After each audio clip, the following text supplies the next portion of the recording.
Tiga tokoh yang dikenal mengkritik keaslian ijazah Presiden ke-7 Joko Widodo, Jokowi, yakni Rismon Sianipar, Rai Suryo, dan Tifauzia Tiasuma, Dr. Tifa, mengaku menerima ancaman pembunuhan dalam beberapa pekan terakhir. Pengancam, yang mengaku sebagai juru tikam atau algojo profesional, menghubungi mereka melalui telepon dan media sosial, menuntut penghentian kampanye terkait dugaan ijazah palsu. Kasus ini memicu kekhawatiran publik tentang keamanan para kritikus dan memunculkan spekulasi adanya upaya intimidasi terkait polemik yang telah berlangsung sejak awal 2025. Latar belakang konflik.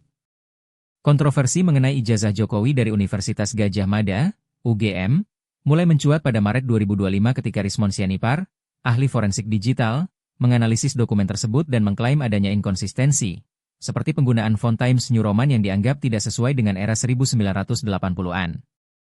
Rai Suryo, mantan Menteri Pemuda dan Olahraga, serta Dr. Tifa, penggiat media sosial, turut bergabung dalam kampanye ini, menguatkan narasi dengan analisis telematika dan dukungan publik.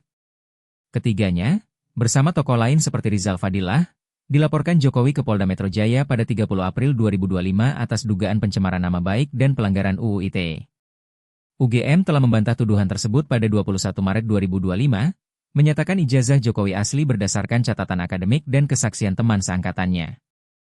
Namun, ketidakpuasan Rismon, Rai, dan Dr. Tifa terus berlanjut, dengan kunjungan mereka ke UGM pada 15 April 2025 untuk meminta klarifikasi langsung.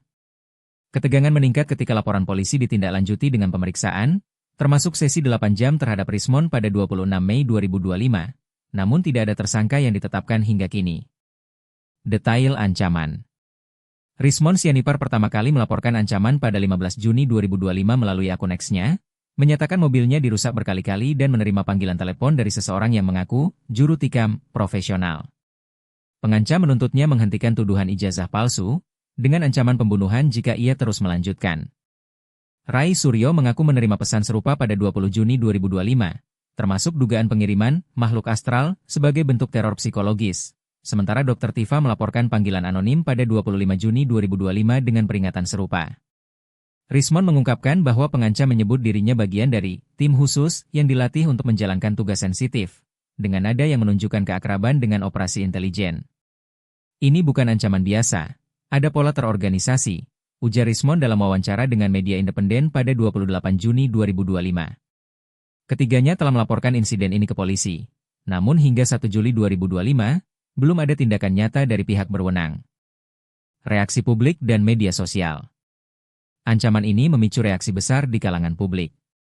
Pada 30 Juni 2025, tagar seperti ancaman Rismon dan tolak intimidasi menjadi trending di X, dengan warganet mengecam dugaan upaya membungkam kritik. Pendukung ketiga tokoh menyebut ini bukti bahwa tuduhan ijazah palsu memiliki landasan, dengan komentar seperti, jika asli, kenapa takut diuji, dan rakyat dukung Rismon, Rai, Tifa. Sebaliknya, pihak yang pro-Jokowi menyebut ancaman ini hoaks untuk mencari simpati, meskipun tidak ada bukti yang mendukung klaim tersebut. Sentimen di media sosial menunjukkan polarisasi tajam, dengan sebagian menuntut polisi bertindak tegas melindungi para kritikus, sementara yang lain mempertanyakan kredibilitas ancaman tanpa bukti rekaman atau saksi. Narasi, juru tikam, memicu spekulasi tentang keterlibatan pihak tertentu, meskipun belum ada konfirmasi resmi. Tanggapan resmi dan tantangan penyelidikan. Polda Metro Jaya, melalui Kabid Humas Kombes Endra Zulpan, menyatakan pada 29 Juni 2025 bahwa laporan ancaman sedang diproses, namun belum ada tersangka karena kurangnya bukti konkret seperti rekaman suara atau identitas pengancam. Kami membutuhkan data lebih lanjut untuk mengidentifikasi pelaku, ujar Endra, menambahkan bahwa polisi bekerja sama dengan penyedia layanan telekomunikasi untuk melacak sumber panggilan. UGM dan pihak Jokowi belum memberikan pernyataan resmi terkait ancaman ini, memicu dugaan bahwa institusi tersebut menghindari keterlibatan langsung. Tantangan utama adalah sifat anonim ancaman, yang sulit dilacak tanpa teknologi canggih atau kerja sama internasional, terutama jika melibatkan operasi lintas batas. Ketidakpastian ini memperkuat narasi bahwa ancaman mungkin dirancang untuk menciptakan ketakutan tanpa jejak. Implikasi politik dan keamanan. Kasus ini memperdalam ketegangan politik pasca kepresidenan Jokowi, dengan ancaman dianggap sebagai upaya membungkam oposisi vokal. Analis politik dari Universitas Indonesia, Ikrar Nusabakti, menyebut ini bisa jadi strategi untuk melemahkan kredibilitas Rismon, Rai, dan Dr. Tifa, yang telah mendapat dukungan publik signifikan. Jika terbukti ada keterlibatan pihak berwenang, ini akan merusak legitimasi sistem, ujarnya. Dari sisi keamanan, ancaman ini menimbulkan kekhawatiran tentang perlindungan terhadap kritikus pemerintah. Jika tidak ditangani serius, ini dapat memicu gelombang protes lebih luas, terutama menjelang pemilu lokal 2026. Pengacara Rismon, Ahmad Hozinuddin, menegaskan kliennya tidak akan mundur, meskipun risiko nyata ada di depan mata. Prospek ke depan. Prospek penyelesaian kasus bergantung pada kemampuan polisi mengidentifikasi pengancam. Jika terbukti ada konspirasi terorganisasi, ini dapat memicu investigasi terhadap pihak-pihak di balik layar, termasuk kemungkinan keterlibatan mantan pejabat. Namun, jika ancaman ternyata hoaks atau tidak terbukti, reputasi ketiga tokoh dapat tergerus, meskipun narasi ijazah palsu kemungkinan tetap hidup di kalangan pendukungnya. Rismon, Rai, dan Dr. Tifa menyatakan akan melanjutkan kampanye mereka, dengan rencana mengadakan konferensi pers pada 5 Juli 2025 untuk mengungkap bukti baru.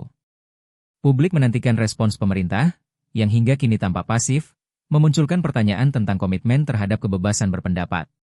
Ancaman pembunuhan terhadap Rismon Sianipar, Rai Suryo, dan Dr. Tifa atas tuduhan ijazah palsu Jokowi menambah dimensi baru pada polemik yang sudah panjang. Klaim pengancam sebagai juru tikam memicu spekulasi tentang intimidasi terorganisasi. Meskipun tanpa bukti konkret, kasus ini tetap misterius. Di tengah polarisasi publik dan ketidakpastian hukum, kebenaran menjadi ujian bagi kebebasan berbicara dan integritas institusi di Indonesia.